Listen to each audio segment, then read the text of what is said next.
and you're in pain, soothing as a springtime rain, to have a friend right in your corner, your heart will feel a little warmer.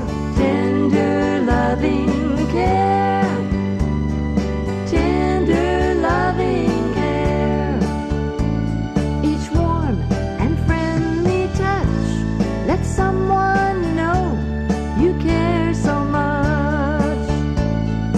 Tender loving care, tender loving care.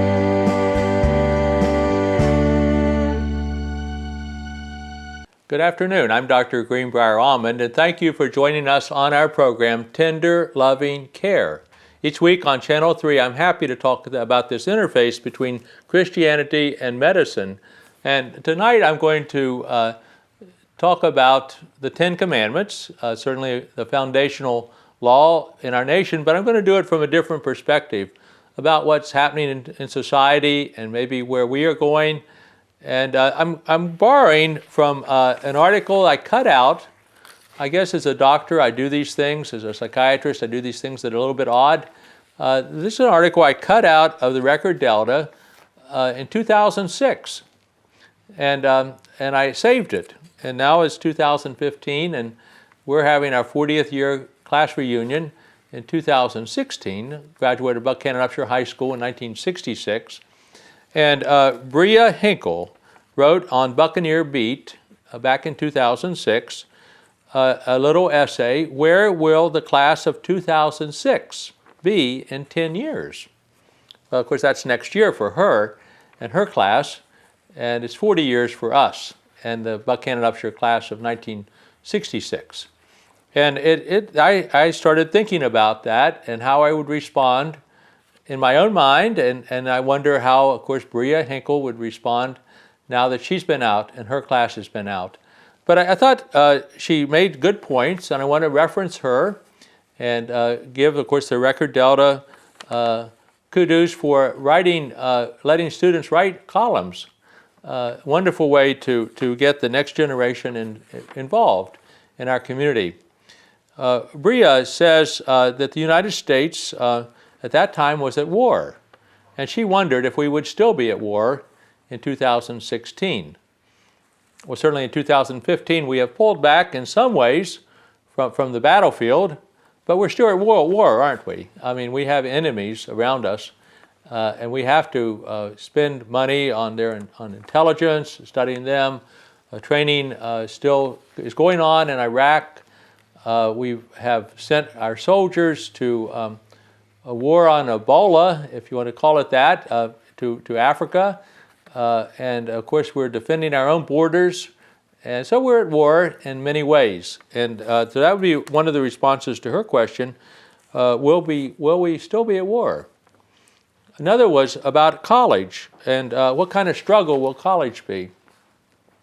Now, we know that the year 2000, only 12% of the jobs in our society could be done without a college education or at least 2 more years of education. That is to become an electrician or a nurse or you name it, a technical field, welding, so forth, in order to do the jobs. There are very few jobs, only 12% of the jobs could be done with someone without a higher degree of special training or even a college education.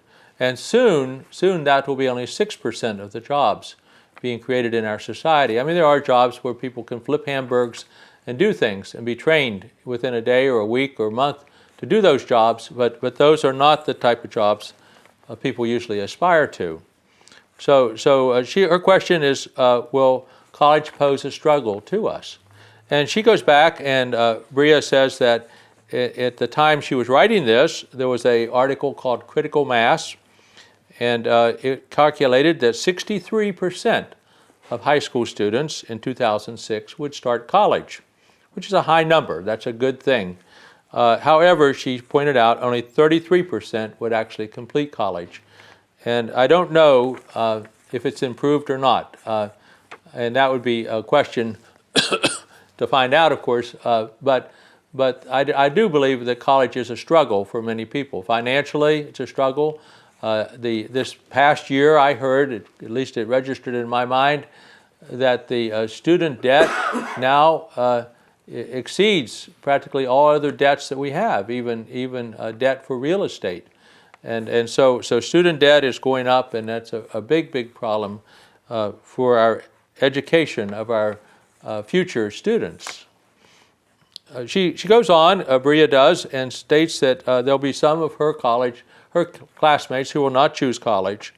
And what will they do, she wonders. And of course, she says if the Army is still recruiting, then they can join the Army. And actually, unfortunately, the Army is not recruiting, are they? The military is being downsized. There may be needs for policemen, needs for prison guards, people doing various things, border patrol, but there are jobs like that, in the flavor of the question as she asked it. And then she says, of course, there may be some people unwilling to do those type of jobs or unwilling to join the service, and that's true. That would probably still be the case. I think only a small percentage, and I don't know if it's 2 or 3 or 4%, but it's a very small percentage of our current crop of students are actually going into the military. It's almost like farming. We need to raise a lot of food, but there are very few people actually raising the food, and there are a lot of say, farms that are run as businesses, and not like the family farm of the past. Bria Hinkle also points out something that I could reference to my own class of 1966. How many of us will stay in touch with each other? She would hope, and I would have hoped, that my class would stay in touch with each other, and of course she does too, that her class would stay in touch, but she says usually there's only 10% do. Now, I hear that from Wesleyan also as a college in our community, that many colleges try to stay in touch with their alumni, and they check alumni giving, alumni correspondence, and many colleges get 10% response. Wesleyan last year had 19% of their students, graduates, responding, giving something back to the college, even in a token way, but showing appreciation to the college. So there is a small number of people participating in reunions and in contacts with each other over the years. Of course, people go their separate way for various reasons. Some people don't want to communicate with their classmates. Other people have tried, have felt put down, maybe don't want to keep trying and being rejected. Bria anticipates the future, wondering about marriage. Marriage is in flux, isn't it? It used to be clearly one woman, one man marriage, a marriage for a lifetime. I have, in my mind, the fact that when I was in the 3rd grade, I had the first classmate that I knew whose parents divorced. And then when my son, a generation later, was in the 3rd grade, same academy school here in Buchanan, and he came home and he said, "Dad, Mom, you two are the only couple in our class, my class, who are together from the beginning." He said there are many people who have divorced, single mothers raising the families, blended families, fathers and mothers with children from other spouses marrying each other, and in his case, in his class, only one couple, and that was us, who were still together as monogamous, had married and stayed married. So Bria anticipates, she wonders about marriage 10 years from now, from 2006 to 2016. And it's in flux, isn't it? Even in West Virginia, we now have a marriage of people of the same sex allowed by the courts, and some of those marrying and divorcing. So it's in flux. Many people living together without marrying. I have found that out in taking family histories. I mean, you start to ask about last names and children's names, and it's all very blended together. So marriage is certainly in flux, and who knows where it will end. So these are her thoughts as she thinks about 10 years ahead. I appreciated her writing that, and it caused me to, of course, save the article in a sense to reflect on it further. What Bria concludes, and I think this is a very wise young lady. I don't know what has happened to her in her life. Maybe she's watching. Maybe some of her family is watching. It would be good to hear what has happened. But I think she was a very wise young lady. She said, "I believe all of us have the skills to accomplish great things throughout life. I hope everyone grabs their chance to be somebody. I see some people going on to being doctors, some lawyers, some soldiers, some welders, some might even go on the hunting and fishing channel. Certainly West Virginia has a proud tradition of hunters and fishermen. And I would like to think that everyone's life would be, whose graduates would turn out perfect. However, she knows that's nearly impossible. And some lives will not turn out well, not turn out for the best. And of course, she wishes her classmates luck. And we have the luck of the Irish coming up, St. Patrick's Day here, and we remember the role of luck and fortune, but also, of course, providence, God's direction, God's will. And there are many paths people can follow, and I know some will follow good ones and some will stumble down bad ones, Bria says. And I would say this about my own class, her next statement. I knew that my class was far from perfect, but I really thought we could solve the world's problems. The class of 1966. And I thought that some of us would go on and do that. And people have tried, but we've fallen short in many ways. But she said she wouldn't trade one of her classmates. And she said that she loved them and remembered them. And she has a quote, "We may not have had it all together, but together we had it all."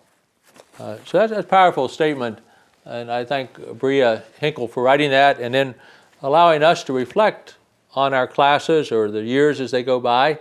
And it caused me to go back to look at what was happening in Bible days. This is a combination of joining together Christianity and medicine, and I'm reflecting on families, and certainly family medicine. I grew up in that. That became a specialty when I was in my training in 1974. And I even ended up being president of the state chapter of the Family Doctors of West Virginia in 2006 when Bria wrote her article. So families are very much on my mind, but also then Christian families or Christianity. And the roots of Christianity go back to the Old Testament, the Hebrew Bible, and particularly the foundation of our laws, even in America, are the Ten Commandments, and certainly the structures of family and structure of society go back to the Ten Commandments. So I want to go back there today and just reflect on that and where we are. We're not 40 million slaves coming out of Egypt after 400 years. Or 4 million slaves, I understand. 4 million slaves coming out of Egypt after 400 years of slavery, but we still are shaping ourselves as a society. And God spoke to Moses on Mount Sinai and gave him these 10 commandments. And of course, they're imprinted into our buildings in Washington, D.C. The Supreme Court has the 10 commandments imprinted right there where the Supreme Court justices can see, and our own leaders, our own presidents, early presidents, and founding fathers said they relied on the Ten Commandments as they created our Constitution. So it's at the very foundation of who we are, and it's worth reflecting on as it applies to 2015, 2016. It's divided into 3 parts. The first part has to do with our relationship with God. No other God, only me, God says. So that's the first commandment. We've always thought about that. It's on our coins. In God we trust. We don't trust anyone else. We trust in God. I think wisdom I've thought about over the years. Don't even trust other people. I deal in psychiatric medicine, and people have done each other wrong. and there's someone hurt, and then they come and they see a doctor like myself, and someone's doing the hurting, is often in court, seeing lawyers and judges and so forth. So we are back and forth with each other. We probably have a hard time trusting each other, but we can trust in God. But we're called upon to love others, and as best we can. But no other gods before me, only one. And that's clear even as it's defined. 80% of our society today, according to surveys, believe in God. And you would think that would follow. What you believe in, what you would do. And beliefs certainly are the basis for our actions. Second one, it also has to do with the relationship with God. No carved gods of any size, shape, or form, or anything at all that would look like a god in an object. We don't want to bow down to anything like that. And God goes on and says He's a jealous God, punishing the children for the sins of the parents to the third and fourth generation. So God is very clear that He doesn't want any idols, and this has caused us a lot of variations in how we carry out that belief. I've enjoyed going to the Amish country where they don't have churches. They meet in homes, and people come with their bench, their family bench, and they put the bench on inside the living room or out under the tree in the summer. Anyway, families gather together, but they don't build buildings. They don't have cathedrals or stained glass windows or anything like that they would interpret as an idol. And so people have that extreme. Our daughter Maria has taken us to Quaker services. And Quaker services are also in very simple buildings, and they don't even have sermons. They have the proclamation of the word. If God speaks to someone and they lift up a chapter, a verse of the Bible, that's the congregation hears that. But people come and meditate together. So way different ways that people see things. We have the high churches. They have I was listening to the TV today, and a cardinal has died, and there's going to be big service at St. Patrick's Cathedral in New York City, and we have St. Patrick's Day coming up, the patron saint of Ireland. I was there several years ago, and 1998, and we actually worshipped in St. Pat's Cathedral on St. Patrick's Day, and it's a very, very fine church, very large, impressive building. And those might be idols to some people. But we have interpretations of that even today going on. In the news is ISIS. This is an Islamic state in the Middle East being formed, and they are destroying monuments, ancient monuments in Iraq, because they believe that is a form of idol. It's something that could be interpreted as a form of worship, I guess, taken away from their Muslim faith. So people have different interpretations about this. A third one, also to do with God, the first three, no using the name of God, your God, in curses or silly banter. God won't put up with the irrelevant use of His name, irreverent use of His name. When I was growing up, I loved Boy Scouts, participated in Boy Scouts all the way through to Eagle rank, and even in college I would take scouts on hikes, and in the last 25 years I've led the services of God in Me, God in Community, God in Church, God in Family services for young scouts in our community, and I've enjoyed doing that every winter. So scouts are reverent, and I believe that, and God is calling for us all to be reverent. We are having a little debate in our own family when someone, in an exclamation, a wonder, oh, amazing, you'd say, oh my goodness, is that a curse? No, we have to think about these words. Say, oh my God, oh my goodness, like that. It may be close to each other in semantics. So maybe it's better not to have a banter of the word of using God's name, but saying ooh la la, or oh my, or something else, leaving off the word goodness or God or anything like that out of the conversation, because it could be a form of abuse or irreverence. And this is the type of discussion that people get into when they start to seriously think about the Ten Commandments. How do we keep them? And where's the line? And what do we cross the line? And if we cross the line, how do we get back across to the side we want to be on? Well, clearly the first three are important. The next two are about our relationship one with another.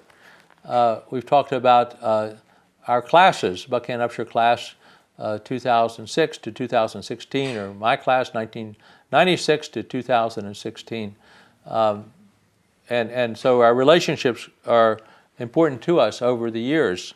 The two that have to do with this is, the first is observe the Sabbath day to keep it holy. 6 days, do everything you need to do, but the seventh day is the Sabbath unto God. Don't do any work. And it says, not you, not your son, not your daughter, not your servant, not your maid, not your animals, not even the foreign guest visiting in the town, for in 6 days God made heaven, earth, and the sea, and everything in them, and he rested on the seventh day. Therefore God blessed the Sabbath day and set it apart as a holy day. We had the pleasure of being in the Holy Land last Thanksgiving time, and I was surprised how well they kept the Sabbath. It's almost another day here in America, and we've come back with a renewed effort to try to keep Sabbath, my wife and I. But anyway, they would not, for example, we were in a hotel, they would not even press the buttons to ride the elevator from one floor to another. They had an automatic elevator so that if you get on the first floor, within a short time, the door will close. In a short time, it'll go to the first floor. It'll open, stay open for a while, automatically close, and automatically go to the second floor. So anyway, a Jewish person living there and staying in that hotel would not have to work even to press a button, because that might be a violation of their understanding of keeping the Sabbath. And there was no traffic out there. If you wanted to go from one place to another, you would walk.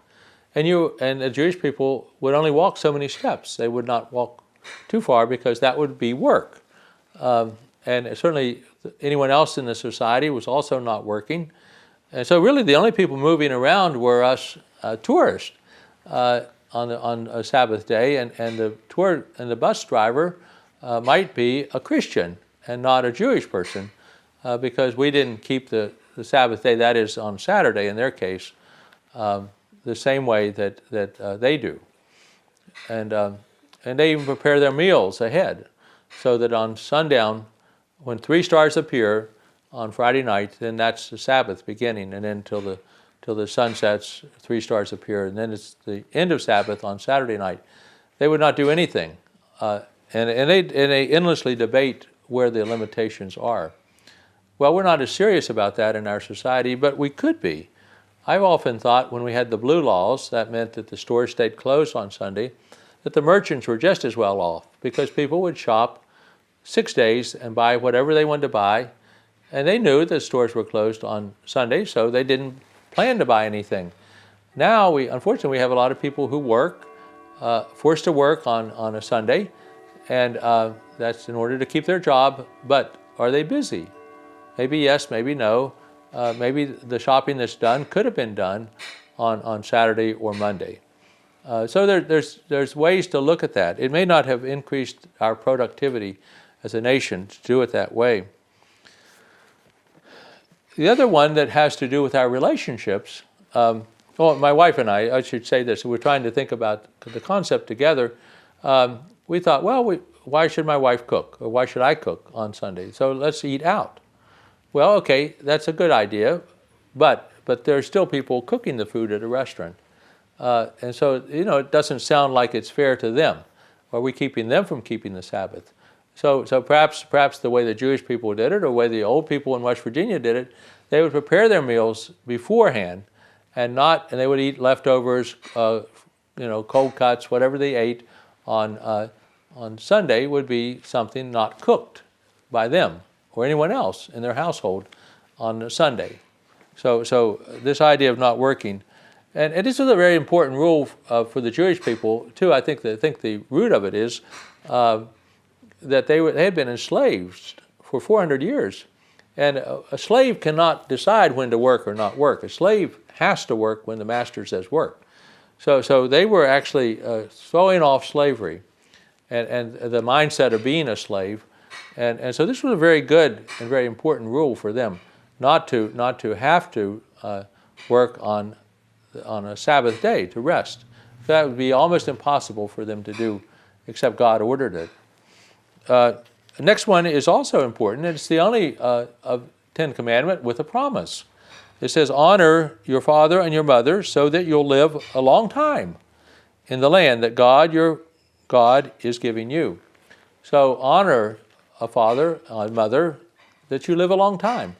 It's a very few places, and I speak as a doctor here, that God promises a long life for an action.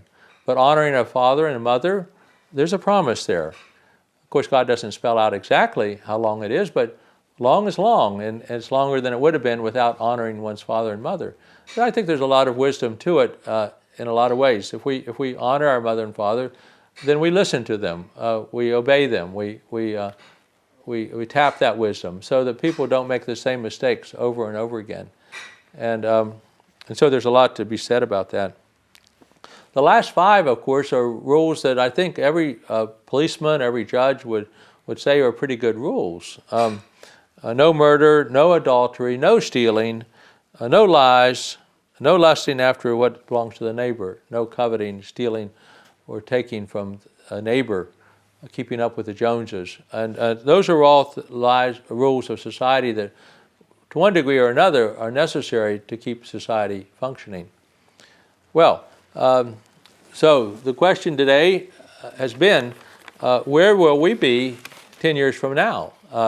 Bria asked it as a class member of 2006 to 2016. She'll get a chance to answer that next year with her classmates.